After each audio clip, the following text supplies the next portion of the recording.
الموسم بيكون صعب. لا هالسنة إن شاء الله أحسن. كل التوفيق للجميع إن شاء الله.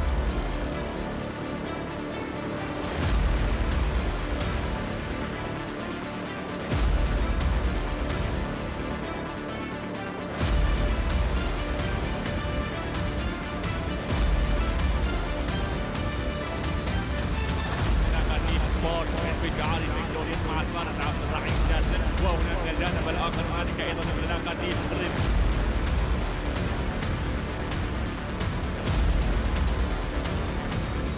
مايا مع الفارسيين يمان للعبد الرئيسي، هنا تخطف وصدر الآن لمصلحة بورتمن مع فيكتوريا، بينما انطلاقة مايا أيضا معلن أيها المتابعون.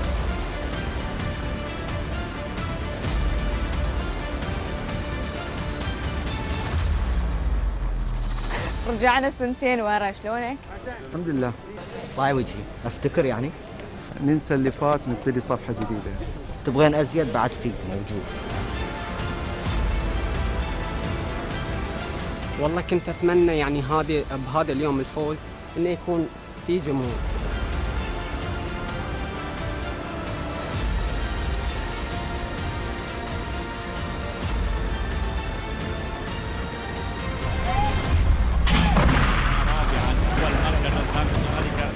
أيضا مدار مع الفارس عدنان جعفر. إذا نعود للمركز الأول وصدر حتى الآن مع شامل سلالة بوكربي، وتماثل المركز الثاني ذلك انطلاقة بورتمن بشعار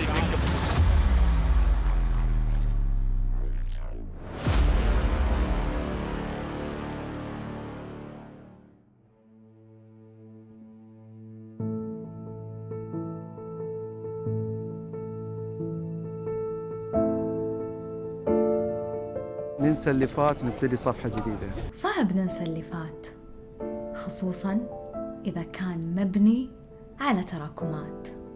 خسارة ربح عادي، بس أنا ما بصير مقابلة. عمره شعور الخسارة ما كان عادي. خسارة سباق أو خسارة خيل أو حتى خسارة الناس. We've lost some really good horses last year. في اللي يعرف يقدر حجم الخسارة ويبني عليها فوز بأضعاف، وفي خسارة بيظل أثرها يتبع خطاك. تسألين سؤالات منطقية بدي أسوي مقابلة، بس ما تسألين سؤالات مو محلها. شنو المنطق؟ ما فيها لا نسبية ولا اختلاف، بس شنو المنطق المقبول؟ هذا عاد بمدى عمق فكرك تنقاس، أما السطحية ما عليها خلاف. من زمان ما حد يختلف في هالموضوع يعني. صرت يعني دعين 3 سنوات هاي الرابعة. هذه الرابعة، بس هل السنوات بتعيد نفسها؟ لا تعيد نفسها ولا شيء. بأفعال ما ادري. يعتمد على شجاعة الواحد يعني. ولا بكلام No comment. أو حتى بسباق؟ والله لحد الآن ما شفنا شيء يعني. إذا شفنا شيء بعدين نقدر نتكلم. الخلاصة موسم جديد We are very happy to be running in this new season. Very lucky now. بس أنا عمري ما بقول اللي فات مات. تصريح عندك لا، بس الحاضر أيا كان هو نتاج ماضي صج صعب ننساه. أنت قمتي تضحكين. تذكر ايش أنت ضحكتي على شنو؟ المضحك المبكي تجربة ما نبغي نعيشها هالموسم لو شنو صار. ويصير نتفق على شيء، أو تدرون أحسن لا.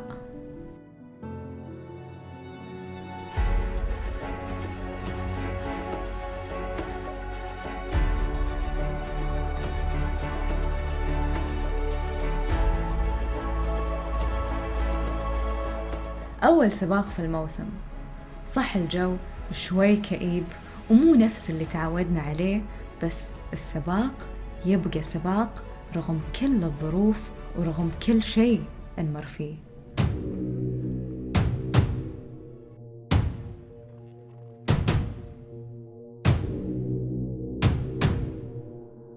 والسباق الحين يكون بين راسين، بين دولية وشامخ. من المنطق أن نقول بينهم لكونهم أعلى تصنيف في شوط هانديكاب من 0 ل 40. بس دولية ما بتكون مع براد. She's with Andrew today. Yeah, because Brett Doe not coming. وأنا وأنت ونعرف إن أندرو مو أفضل جوكي بالنسبة حق جيمس. No, it's not that I don't like him. It's that, You don't like him. no, that's not altogether that. But if you have a choice of who you have a choice of, Andrew or which other? يعني باختصار جيمس مجبور. The solution is to you- put this Andrew back on. No, he's not bad. But some people like one jockey, some people like another jockey. No? Okay. That's the reason. But Dualiya should win. دولية هي الأقرب للفوز حتى بفارق الوزن اللي بينها وبين الباقي. You're not confident? No, not confident. Why? يعتمد على جاهزية يعني الخيل اللي وياهم جوزيتهم. هي المفروض تكون أحسن واحدة بينهم. أنت No, because distance is maybe a little bit part. She prefers 1400, and there is another front runner maybe going with her. I don't know, this one from Alan. It's also from... Parchment? Come I on. know he's not, بارشمنت بعد اوكي الحصان مقدم I مستوى. know he's not very good, but if he troubles her all the way, causes problem. ما أعتقد يخلونه على راحته. جيمس عنده راسين ودولية الثالثة، فأكيد راس واحد بيصير فولوينج قدام ليدر وياه. If you can make the running nicely on your own, it's better than another one being with you. When the other one comes near you, they go faster and faster and faster, and then too fast. I hope you're right. لو بنقول عن المفاجأة في الشوط، من تتوقع راح يكون مفاجأة بالنسبة له؟ لسعيدة. Oh, that one Saeed. Yeah. She won. She Yeah, won I last know. night, but she got But- disqualified. Yes, exactly. And we won. We was Yeah. lucky enough. تكلم عن سعيدة. تخاف تخسر يعني إذا سولفت عنها مثلا؟ عادي خساره ربح عادي بس انا ما بسوي مقابله مو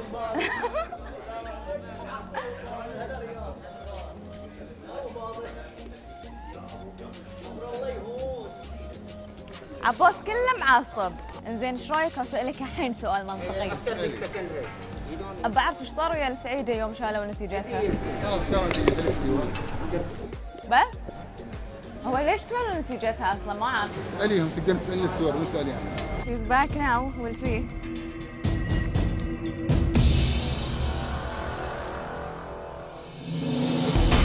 ظروف اند ريسنج ايها السيدات والساده، انطلق اول اشواط الموسم موسم 2020-2021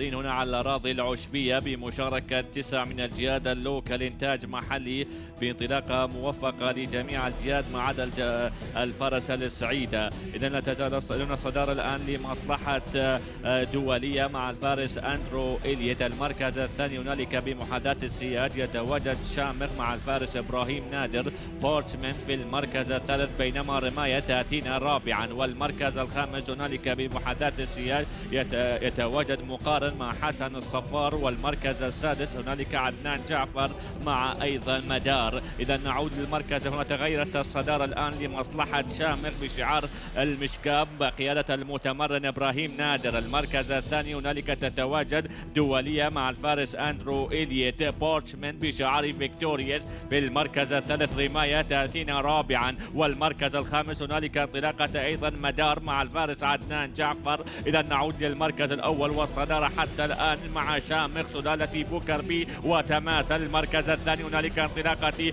بورتمان بشعار فيكتوريوس مع الفارس عبد الرحيم جاسم. وهنا من الجانب الآخر هنالك أيضا انطلاقة رماية مع الفارس لينيو مان للعفو ريسنج. هنا تخطف الصدارة الآن لمصلحة بورتمان مع فيكتوريوس بينما انطلاقة رماية أيضا فعلا أيها المتابعون الكرام. لا تزال الصدارة مع بورتمان. محاولات من قبل رماية لكن بورتمان من يفتتح انتصاره في هذه الأمسية الجميلة والرائعة. المركز الثاني رماية والمركز الثالث يبدو لنا دولية. يعني تحس ما ادري ايش صاير يعني. هاي اعذار ان من انا احاكيك يصير نح.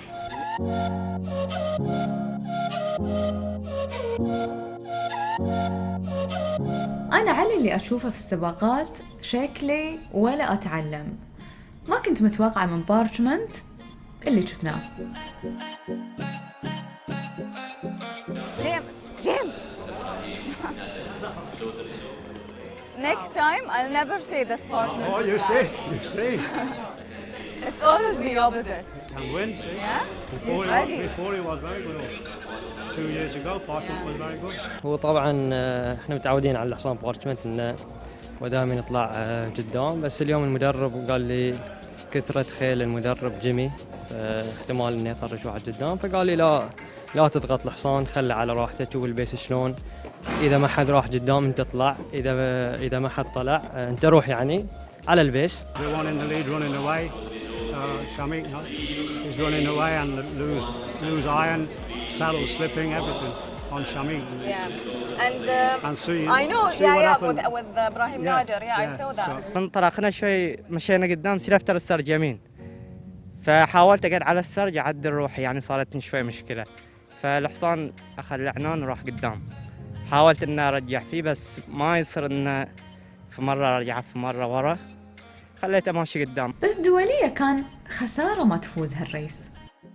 تعودنا عليها في مسافة 1000 أرباع، وأول سباق دائما الخيل في خيل إنه ما تكون جاهزة، ف الحمد لله أنا قدرت أتغلب عليها يعني. والسعيدة وعباس متوتر قبل السباق، يعني اللي بيشوفه يحس إنه بنشوف من السعيدة شيء ما قد شفناه. بوابة انطلاقة ما أخذنا. لو كانت كم البوابة كان بتخدم سعيدة؟ مو سالفة البوابة، يعني البوابة صح لها تأثير المسافة قصيرة، بس يعني لين تصير مثلا في الوسطى والثاني والثالث، والفرس يعني اللي لاحظناها إذا تقعد ورا ما ترضى، ما تتجاوب بعدين. وشلون التراك الداخلي؟ ماشي وياكم؟ والله الحمد لله أنا أول مرة نركب عليه، يعني ما ندري وش مستواه، تقدر تسألين الجوكية. I like the inner track. I don't have a problem. بس بنسأل بعد حسين اليوم ما سأل. بيصير زين اتوقع يعني التراك، بس يبي له السيدة شوية فيه ليان بعض المناطق، بس all in all زين. إذا ما تكون الأرضية كامل متساوية بتعور الخيل، يعني خاصة عندك من 1006 الأرضية مو سيدة. والله أول مرة فتحوا حق القلبات كان شوي مو ذاك الزود يعني، بس مرة ثانية صار أحسن. I've ridden on worse tracks and it's that is a brilliant track to ride around. In England. Really? I don't have a problem with it. Oh, absolutely, it's work in progress. Yeah, as I say, you know, let's. It needs a bit more time. It hasn't been raced on, as I said, for a long time. If they've prepared the track to the best of their ability, then fine, we're racing on it. So you think it's good? If they've prepared the track to the best of their ability, then fine, we're racing on it. So you think it's good? The plan, Hadi, would be for the first 3 weeks. So next 2 weeks, continue on the inner track, and then we will move over to the outer track for the international trophy on November the 20th. So let's see what happens tomorrow morning if we don't get too many injuries. عموما ما بيطول عليكم الموضوع. قبل اليوم سمعت وايد، في اللي يقول زين واللي يقول شين واللي يقول الخيل بتتعور وغيره، بس ما احتجت أفكر في الموضوع مرتين. أصحاب القرار خيلهم تتمرن وتركض على نفس المضمار، ويفترض تكون سلامة الخيل فوق أي اعتبار، وصححوا لي إذا غلطت في أي شيء ينقال.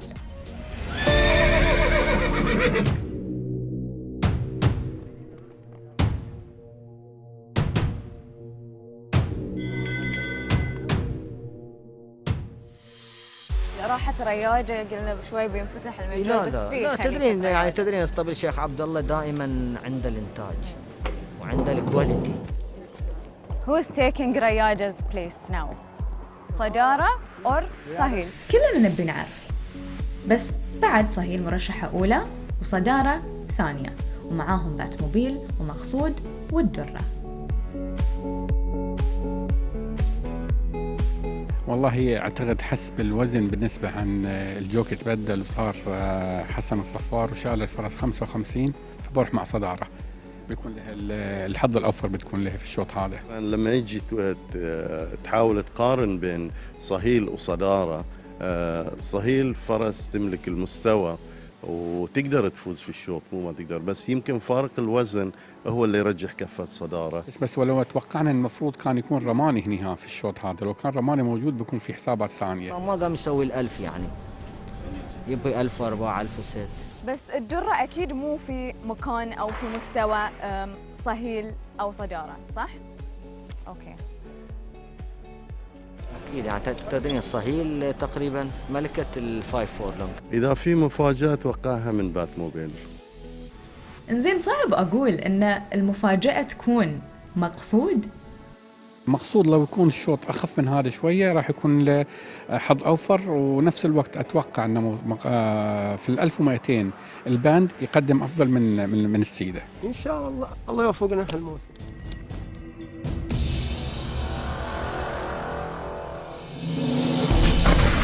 لروف اند ريسينج. أيها السيدات والسادة، انطلق الشوط الثاني من سباقنا لهذه الأمسية من مسافة 1000 متر مستقيم بمشاركة 5 من الجياد اللوكل، بانطلاقة المرشحة الأولى صهيل هي التي تتصدر السباق من البداية، بينما تلحق بثاني هنالك بات موبيل مع الفارس دينسون رودريغيز، والمركز الثالث صدارة مع حسن الصفار. مقصود يأتينا رابعا، بينما تأخر للدرة في هذا الشوط. إذا نعود إلى الصدارة والمركز الأول مع صهيل مع بادي ماثرز. المركز الثاني هنالك تغيرت لمصلحة مقصود، والمركز الثالث بات موبيل. صدارة في المركز الرابع تبحث عن منفذ في هذه الآونة، لكن الصدارة حتى الآن مع صهيل الفائزة بهذا السباق في العام الماضي، هي التي تتصدر السباق وأيضا تقترب من خط النهاية بفارق 4 أطوال عن مقصود. إذا صهيل المرشحة الأولى هي من تخطف صدارة هذا الشوط بكل سهولة واريحية. المركز الثاني هنالك مقصود، والمركز الثالث لدينا صدارة، والمركز الرابع بات موبيل. والله صهيل يعني مرشحة الأولى، يعني فوزها مو غريب. أنا كنت أتوقع صدارة صراحة، بس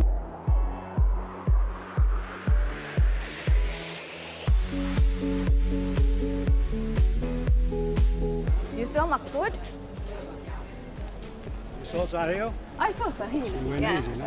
expected easy. Yeah. And this is her. Sadara ran bad. Sadara didn't run. لا بس زين، يعني أنا هو صراحة عقب صهيل أنا أعتبره شبه فايز يعني. إن شاء الله. لو صهيل ما كانت موجودة. الحمد لله. صهيل يعني صعب جدا إن الواحد. لا صهيل معروفة، أنا ما توقعت تضرب صدارة، صدارة بالضبط. بالضبط. أنا قد الاثنين صعب، أنا قلت يمكن مركزي فالف أوكي، بس ديلين الثنتين صعبين. بعد حسين مكي خطير الصراحة. بالنسبة لجاهزيته كانت زينة، يمكن أحسن من اللي هي من الصدارة، بس يعني ترالي في السباقات الجاية بقدم أحسن. مقصود أبارك للأخ سمير داود، يعني صراحة أبدع معاه اليوم. صدارة المركز الثالث، يعني مثل ما تقول النتيجة مقبولة يا خالد، ما عدا مقصود قدم مستوى طيب. No, Sadara should be second in that race, sure, but she didn't run good. Yeah. This is first time this jockey riding her. مو بعذر إن حسن راكب صدارة لأول مرة يكون سبب، لأن بادي أول مرة مع صهيل وفاز. باختصار مقصود استحق المركز الثاني.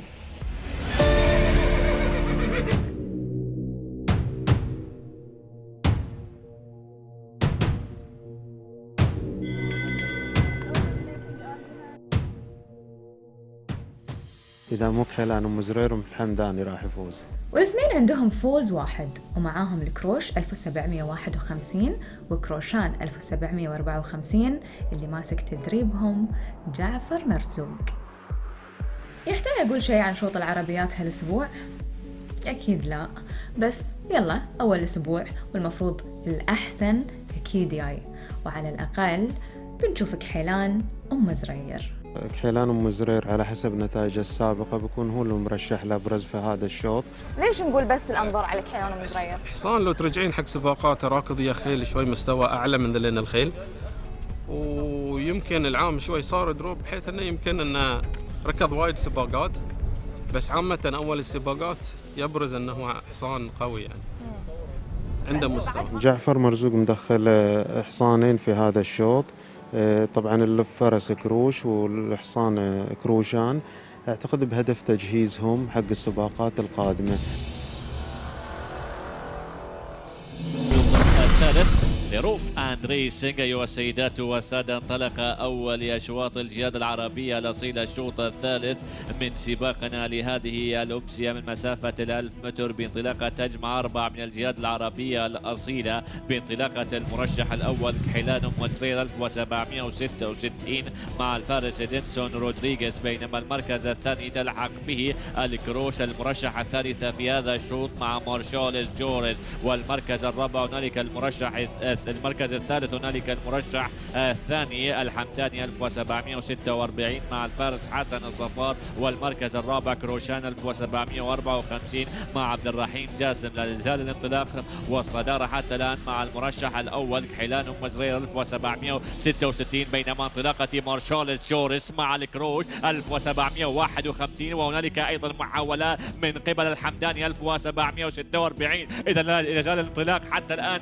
متواصل مع كحيلان مزرير مع الفارس الأورجواياني إدينسون رودريغيز، ومحاولات أيضا من قبل الكروش، لكن المرشح الأول من يقل شوط الجهاد العربية الأصيلة. إذا كحيلان مزرير هو الفائز في هذا الشيء. بعد ثواني أحسن من الأخير على الأقل، يعني يو ار ذير.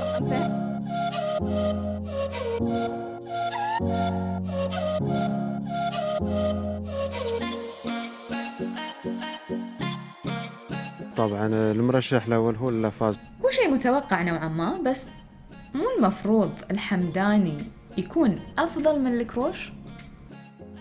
يلعب يعني شنو؟ قول لها يلعب يعني شنو؟ سوي كذي. هو يحتاج، هو اللعم قال انه يحتاج بلينكر بس ما ركب. شوف ليش ما ركب؟ اول ريس لازم تحطينا الخيل شوي، لان انا اقول ليش مو ب 100% بعد جاهز هو. لان حتى يوم يغلب بعد نفس العمليه. يعني عقب ذا الريس ان شاء الله بيتطور بسرعه. صح هالشوط مو وايد حلو حق أول أسبوع، بس الوضع أكيد بيكون غير بوجود فوزي وحسين. إيه بالعكس زين حق المنافسة. يعني سمعت يوسف الطاهر ايش قال؟ ايش قال؟ قال بوجود فوزي ولا مو بفوزي أنا في المركز الأول. أنت ايش بتقول؟ ليش لا؟ بعد إذا كان عنده خيل زين أكيد بيكون في المركز الأول. يعني على الخيل، بعد الخيل لها دور. الحين يعني صدق يوسف طاهر هو عنده الخيل الزينة؟ لا تسألين بروح ايش تدرين انت؟ يوسف صدق؟ ما أعرف لا الصراحة، والله ما أعرف.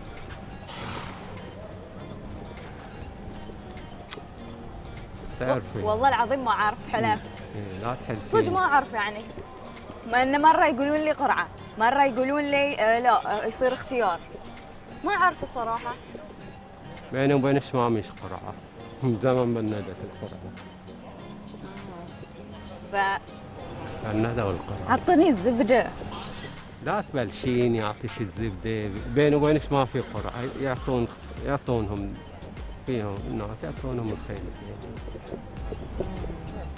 شو اقول لك أزين؟ شو تقول لي أزين؟ سمعت خالد الخاطري يوم سألته عن العربيات في حلقات الأوف سيزون ايش قال؟ وش قال؟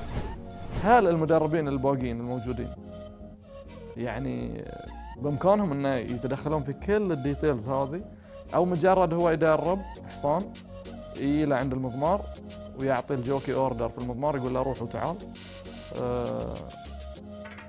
وهذه يعني شيء يفرق وايد، والدليل احنا نشوف يعني الخيل العربية الثانية قاعدة تتميز لأن المدرب عنده الصلاحية الكاملة وعنده كل يعني الإمكانيات.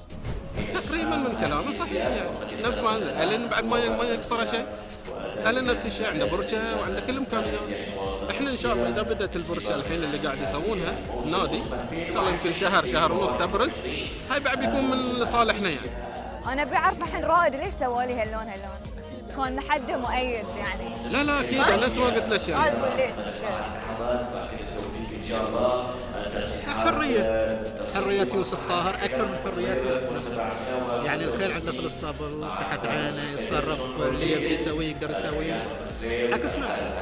بيني وبينك ولا حد علينا ولا شيء، لا يقعد يسوي لي فوده لا يسوي سوالف، كل واحد بس يتكلم بس هو ما سمع هالحكي الا من المدربين. سمعها من دينين له هنيك اللي يقولون كذي وكذا وكبرها يعني.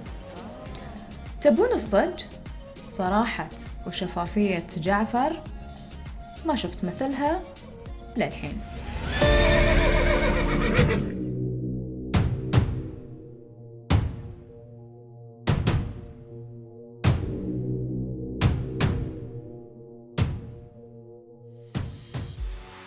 يعني الشوط هانديكاب من 0 إلى 95، بس نشوف رومان ريفر داخل الشوط كضيف في السباق.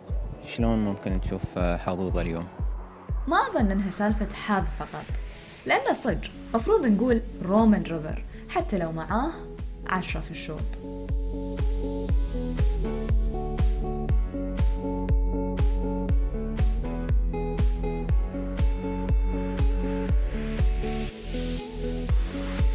يعني أنت معاه حزب رومان ريفر صح؟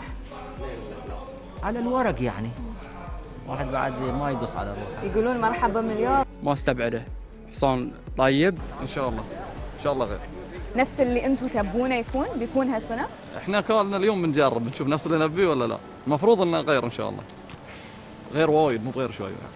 محمد سعيد اللي هو يمكن الاكثر نسبه اللي يقدر ياخذ الشوط. من تتوقع من خيل محمد سعيد اللي بيفوز في الشوط؟ ارياف. بس مشكلة الوزن واجد عليه، واجد 62 وفرس صغيرة. علي مجيد وين؟ دبي. ايه برنس الزام. ايه خليتوا المسافة اقرب صح؟ عن المعتاد؟ كذي بس تجربون ولا؟ قبل بس اخر سباقاته كان مو 1200. يعني راح 1200 راح 1400 راح 1600 بس بداية السيزون فيرست تايم اوت. فيعني مو بانه يعني فيها مغزى يعني. مغزى لا، لازم يروحون رن لا التراك الداخلي، خلي يروحون ان شاء الله يرجعون بالسلامة. تو الناس بداية الموسم جاحات. So you said Tulip Fever will win today, huh? I said she has won every season. She's won. I know. I didn't say she'd win today. Every season she has won the first time she ran.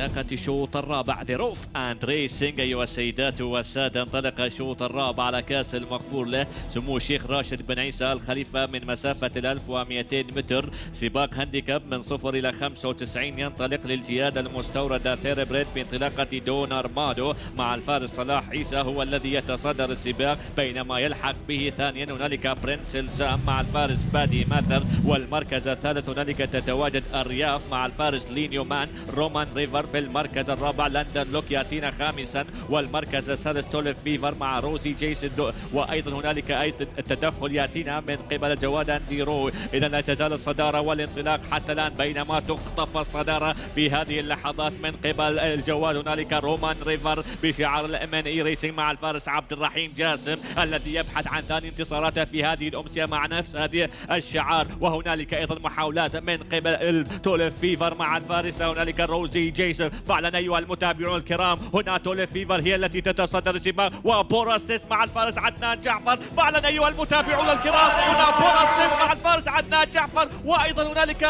الجواد سمر بلوسم، لكن بوراستيب بشعار سمو الشيخ محمد بن عبد الله بن عيسى آل خليفة. ما اظن ان صراحة في احد توقع انها بتفوز. والله انت تعرفين يعني جيمي اول شيء مبرز الخيل يعني قبل الاهالي كانوا.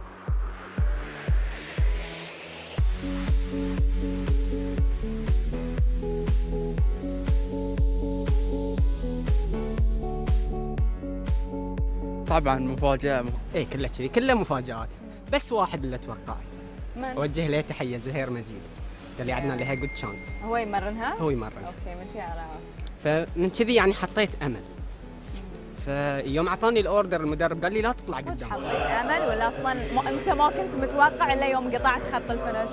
انا ما كنت متوقع ان هي راح تفوز اصلا، بس متى حسيتها من عند 2.5 هني الفرس يعني مليانه، قلت عندها تشانس اليوم. اتوقع حتى المدرب جيمس كان عنده امل اكثر على توليب فيفر. She got tired at the end. رومان ريفر وضعه واضح ما يحتاج كلام. صدق صرت فول جوكر الحين؟ ايه.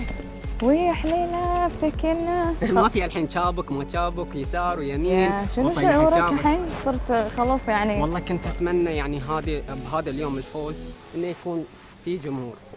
لا يعني بس ما يصير يعني بعد شو نسوي؟ بس الحمد لله الوضع كذي.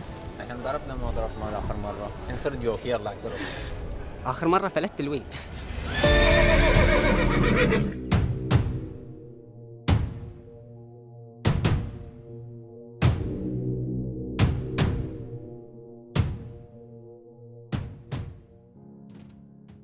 اليوم الشوط رابعة وميدان، يعني أغلب الخيل خلينا نقول ليفل واحد، ولا نقدر نقول لا، في اللي خيل اللي عندها انتصار هي بتكون أفضل، مثل بيريستا هو المرشح الأول. هو المرشح الأول إيه، بس على هال14 اسم الموجودين ما في منهم أحد أنا أقدر أقول عنه مرشح أول، لا على أرض ولا على ورق.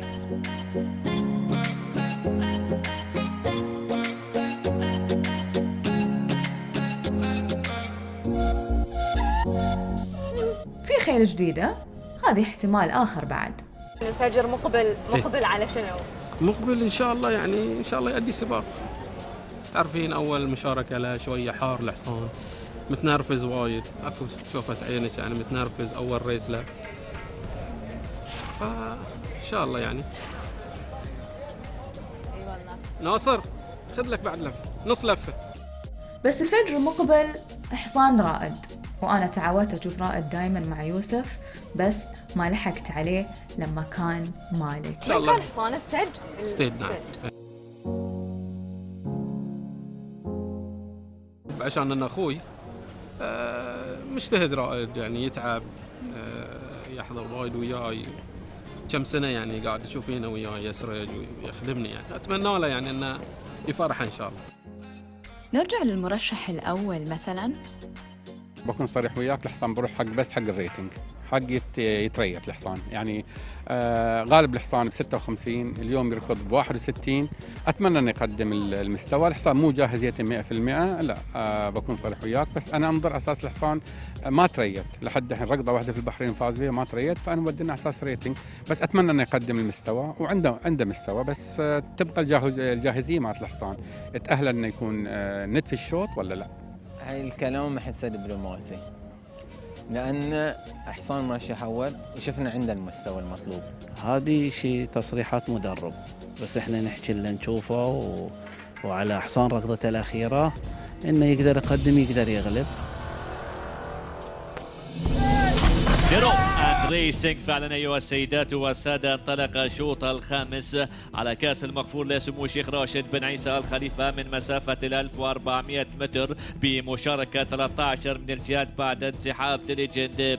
انطلاقة والصدارة تذهب لمصلحة كولمي جرامبي مع الفارس أحمد أكبر، يلحق به ثانيا هنالك هيلو بيليز المرشح الثالث في هذا الشوط مع بادي ماثرز. جيت واي في المركز الثالث، والمركز الرابع لايت تايب دبي، والمرشح الأول بريس في المركز الخامس، والمركز السادس يتواجد جبر، والمركز السابع هنالك العصوف ستار، ثامنا هنالك الفجر مقبل. نعود إلى الصدارة والمركز الأول حتى الآن مع كولمي جرومبي مع الفارس أحمد أكبر، يلحق به ثانيا هنالك جيت واي مع الفارس زهير مجيد، والمركز الثالث هنالك هيلو بيليز مع الفارس بادي ماثر، ومحاولات أيضا من قبل جبر مع الفارس هنالك أيضا كارلوس بوينو. لا يزال الانطلاق، هنا تغيرت الصدارة الآن لمصلحة جيت واي مع الفارس زهير مجيد. هيلو بيليز المرشح الثالث، هنالك محاولات من قبل هيلو بيليز مع بادي ماثرز، هو الآخر الذي يبحث عن ثاني انتصاراته في هذه الأمسية. فعلا هنا هيلو بيليز هو الذي يخطف الصدارة في هذه الآونة ويقترب من انتزاع الشوط الخامس. إذا هيلو بيليز من ينتزع صدارة الشوط الخامس. المركز الثاني هنالك جيت واي، والمركز الثالث فيلادلفيا، والمركز الرابع جاء به حوت. جيت واي صح قدر يطوف كل المرشحين، لكنه ما قدر يطوف المرشح الثالث.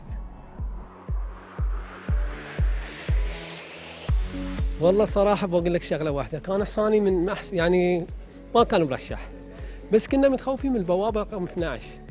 تعرف ان البوابة شوية تضر على ما تطلع وتاخذ مسارك، بس نفس ما قلت بدي طالع لي طلعة، يعني ما شاء الله ما مخليني أكمل الفرحة.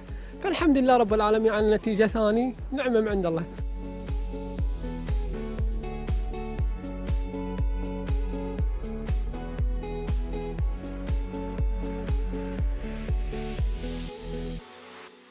هيلو بيليز حصان جديد، بس حق من؟ باين بعد في أكثر عنده، ولا أنا غلطانة؟ لا لا ما ليش ما تظن؟ تشوفين انت شفتي اداءه؟ اي اداءه كان زين ولا مو؟ زعم اللي وراه من؟ شفتي اللي وراه من؟ من؟ ما شفت خيل عاديه يعني. إيه بس يعني للحين لازم بداية تتحسبين. موسم لازم وأول تحسبين، مرة تشوفين. يركض هني ويأدي زين، يعني إيه في بس. مؤشر زين. ان شاء الله نتامل ان شاء الله، بس يعني خيل عاديه مستوى وذي. زين شنو تصريحك حق هالموسم؟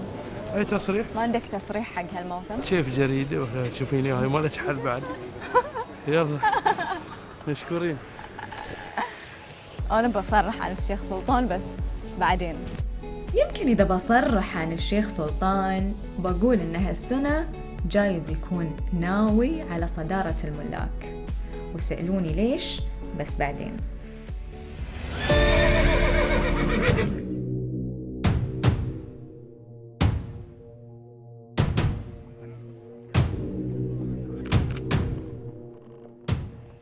شوط في عدد من الخيل ممكن انه يعني نشوف المرشح الاول كولا فورست هو اللي يعني ممكن نقول اجدر انه هو ياخذ الشوط.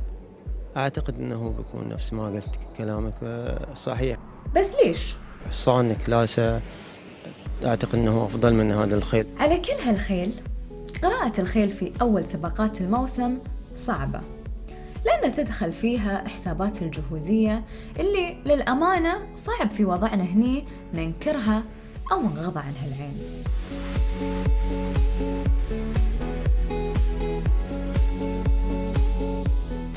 إذا كان كولا فورست المرشح الأول لأنه ركض في اليوم الانترناشنال سابق وكان يعني في صفوف الخيل العالمية، وعقبها في المايل قدم مستوى كلش طيب. فاللي لازم ينسأل يعني تحس ان كولا فورست في سباقه اليوم بيثبت انه هو يستحق صدق يكون في السباق الدولي؟ ان شاء الله خير، خلينا نشوفه شو يصير. اصلا بيكون في له مكان حق السباق الدولي؟ هاي السؤال ما تسألين تسألين اللجنة اللي يخلون يختارون الخيل. اي اكيد بسأل يعني، بس انه اقصد انتوا. خلاص اللي لقيت الجواب خبرينا، احنا بعد ناطرين. جايين حق هالمواضيع، بس الأسبوع الجاي مو بالحين. كنت واقفة ناوية أسأل عن قوماتي وباقي الخيل، بس تعرفون من شفت؟ ويلكم باك. تو منور الفادك من زمان ما شفناك، سنتين يا جماعة. في حال نسيته وحسين الديلمي، بس اسوي لهم شي خلي تكون وياك دقيقة. السلام عليكم. صراحة كنت أحتاج لحظة أفكر شنو أبي أقول حق حسين الحين، وأول شيء على بالي سالفة قبل شوي كانت مع محمد السعيد. عقب تقولون أنا أم المشاكل. من زمان ما حد يختلف في هالموضوع الحين يعني. انت صرت يعني 3 سنوات هاي الرابعة أم المشاكل. الحين انت صرت نفس الشيء بعد. لا لا لا لا لا لا. وين أنا اللي وين؟ قلته هو اللي سوى المشاكل، لا أنا ما لا قلت شيء، أنا بريئة. بعد 10 سنوات ما وصل ربع مستوى. واللي ما يعرف عن شنو نتكلم يرجع الحلقات الأوف سيزن. يعني طلبنا منك ان يعني ناخذ معك لقاء، بس انت ما حضرت، فانا يعني ما احب ان انا ما اترك مساحه حق احد انه هو يرد او يعني يقول رايه في الموضوع. اذا تبي تقول شيء اقول عن اي شيء نقول عنك. طاي وجهي افتكر يعني انا قلت لك كلمه تبغين ازيد، بعد في موجود. لا لا مشكور خلاص، اكتفينا باللي قلته. بس تهقي بيعلق؟ ايش رايك؟ انا ما ننسى اللي فات، نبتدي صفحه جديده. صفحه جديده، أنا نحب احنا الصفحات الجديده. اللي فات مات بعد، يا الله. بس صدق تبي تنسى كل شيء؟ نسيته اوريدي. انا اقول انه هو ما بيعلق، انت شو تقول؟ بيعلق لا؟ ما ادري. احنا يعني ننظر للامام، عفا عما سلف. اعتمد على شجاعه الواحد يعني. لو هو كان شجاع بيعلق؟ كل واحد عنده رايه، كل واحد يقدر ينتقد. اهم شيء انا شنو احس من داخلي. شنو تحس من داخلك؟ فرحان لان عندي ملاك الحمد لله موقفين معاي، ويعني ان شاء الله يكون موسم ان اقدر بس افرحهم. الارقام هالسنه بتثبت شنو هو حسين الديلمي؟ رب العالمين هو اللي عارف، وان شاء الله يكون يعني اللي مخطط له ان شاء الله يصير. ان شاء الله ان شاء الله. يعني اذا هو ما علق يعتبر غير شجاع. انا قلت ليش يعتمد على شجاعه الواحد في انه يعلق ولا ما يعلق. انا قلت اللي عندي، بس يمكن هو بالنسبه له بيكون ترفع عن اللي نقول عنه. حلوه دي ترفع. خوش كلام. أعرف هالمواضيع تغث شوي بس توضح وايد. المهم ما أعرف إذا هيأتكم صح للسباق. الخلاصة كانت اكو يقول حيدر قايل لك انه بيفوز. قايل.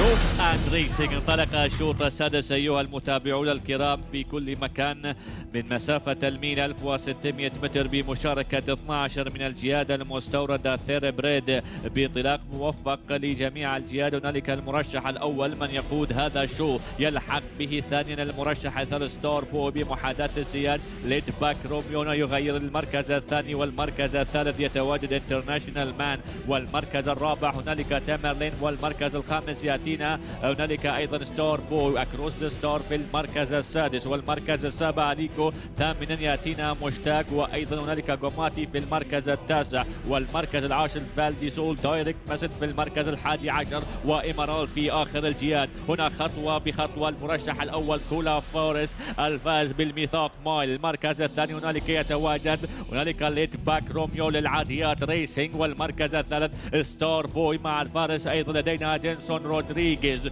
هنا ايضا تغيرت الصداره، هنا صداره حتى الان مع الجواد كولا فورست انطلق الان مع الفارس. هنالك اندرو محاولات ايضا من قبل ستار بوي مع الفارس ستيف نيومان، وهنالك ايضا محاولات من قبل الجواد تيمرلين مع الفارس بادي مثر. لا يزال الانطلاق متواصل حتى الان مع كولا فورست، بينما انطلاقه ستار بوي مع الفارس لينيومان وايضا العفو ريسينج. اذا ستار بوي هو الذي يتصدر السباق، وهنالك ايضا محاولات من قبل جوماتي. كولا فورست ايضا يعود مره اخرى فعلا، هنالك جوماتي وايضا جوماتي من يقتص صداره الشوط السادس. جوماتي مع الفارس حسين مكي من ينتزع الشوط السادس من سباقنا لهذا. شوط حلو ما نقدر نقول لا. الانجليز يقولون بوم. ايه صدق بوم. بالضبط هاي الوصف الصح.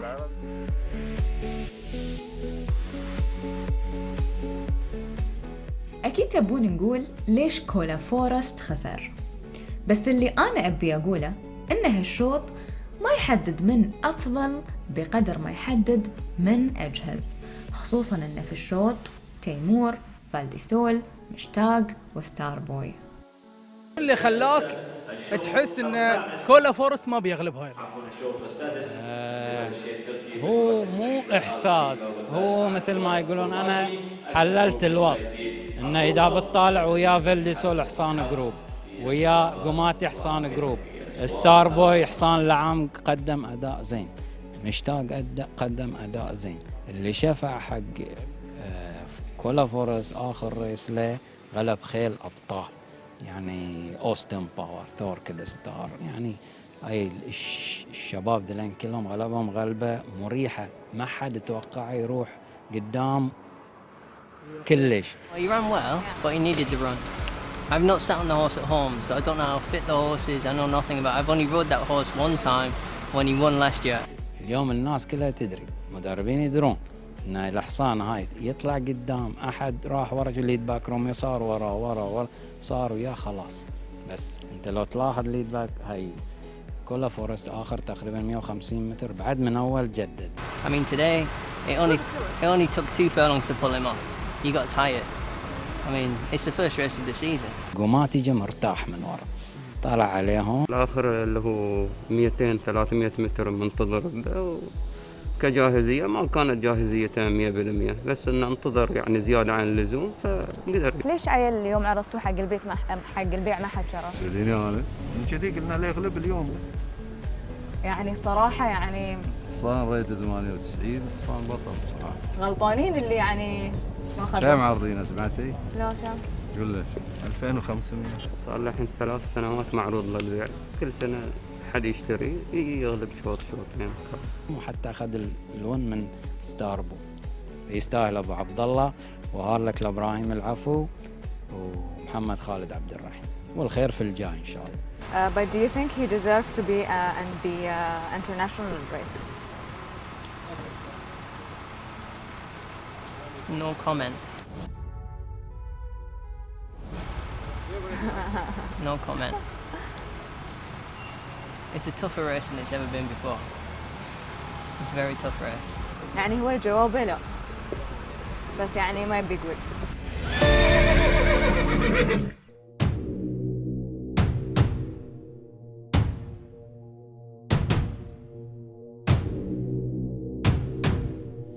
أتوقع المنافسة يمكن تكون ما بين دانس مونكي وكيلاش على خط النهاية.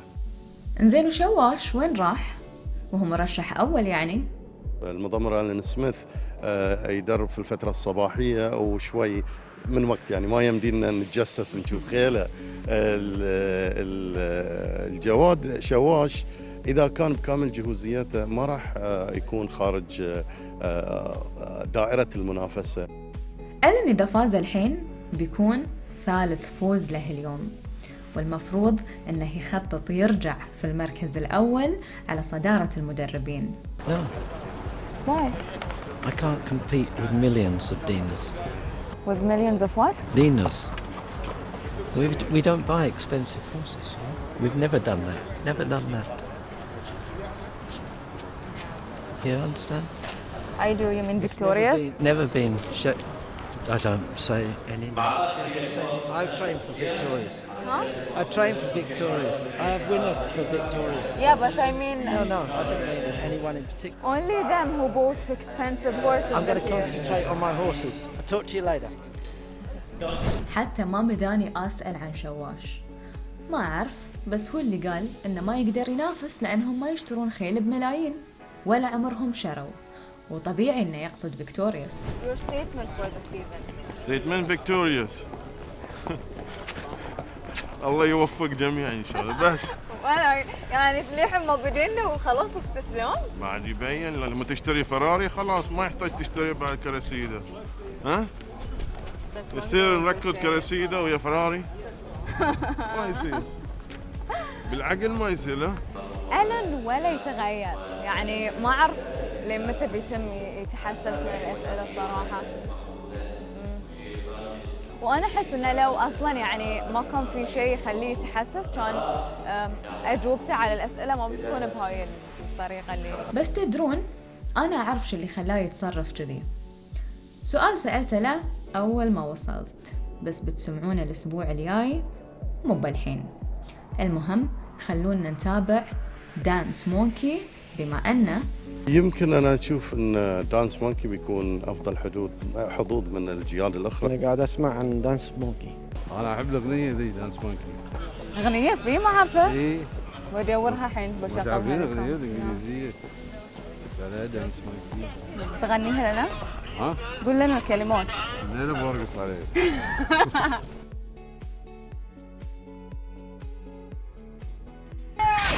لروف اند ريسينج فعلا ايها السيدات والساده، انطلق الشوط السابع والاخير على كاس المغفور لسمو الشيخ راشد بن عيسى الخليفة. افتتاح الموسم بانطلاقة تجمع 15 من الجياد اللوكال انتاج محلي بانطلاقة الجواد. هنالك يتواجد ناجم مع الفارس بادي ماثر، بينما تخطف الصدر الآن من قبل كي فاكتور مع الفارسة رونا بندار مصايب في المركز الثالث. والمركز الرابع يتواجد كيلاش مع الفارس أندرو إليت. هنا تغيرت الصدارة الآن لمصلحة كي فاكتور مع الفارسة رونا بندار. المركز الثاني مصايب مع الفارس صلاح عيسى. والمركز الثالث هنالك أيضا يتواجد الجواد رقم 10. لدينا هنالك ناجم مع الفارس بادي ماثرز. والمركز الرابع يتواجد المرشح الثاني كيلاش مع الفارس أندرو إليت. والمركز الخامس هنالك يتواجد دانس مونكي مع الفارس مارشالس جوريس. إذا نعود إلى الصدارة والمركز الأول حتى الآن مع كي فيكتور رونا بندار على صدارة هذا الشوط. المركز الثاني هنالك انطلاقة الجواد كيلاش مع الفارس أندرو إليت. ومن وسط الجياد هنالك أيضا محاولات من قبل شواش المرشح الأول في هذا الشوط، بينما تخطف الصدر الآن من قبل دانس مونكي مع مارشالس جورج. وهنالك أيضا محاولات من قبل الجواد كيلاش. فعلا أيها المتابعون الكرام لا تزال الصدارة حتى الآن مع دانس مونكي، بينما هنالك محاولات من قبل شواش مع الفارس شيموس كرونين. إذا دانس مونكي وأيضا شواش خطوة بخطوة على خط النهاية. فعلا شواش ودانس مونكي دخول على خط النهاية بانتظار الصورة. اتس فوتو فينيش ما بين المرشح الأول شواش ودانس مونكي. شواش ولا دانس مونكي؟ لحين ما نعرف الجواب. هاي اسمها جيمس مونكي. ايه نعرف هذه الاغنيه. والله غير. نسمع اغنيه جيمس مونكي. شوف الحين على الفوتو فينش، لان اذا كروس اوكي، اذا يعتمدون هذا كروس راح نسمع النتيجه.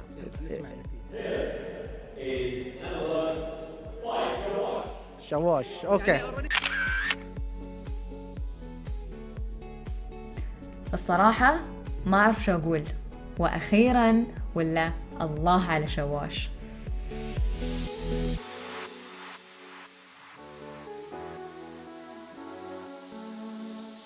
شواش من الموسم الماضي كان مفروض هو البطل هذا الشوط، شفنا تراجع في مستواه بشكل يعني تدريجي، كل ماله يرجع، بس نشوفه السنة في بداية الموسم توج روحه بطل هذا الشوط.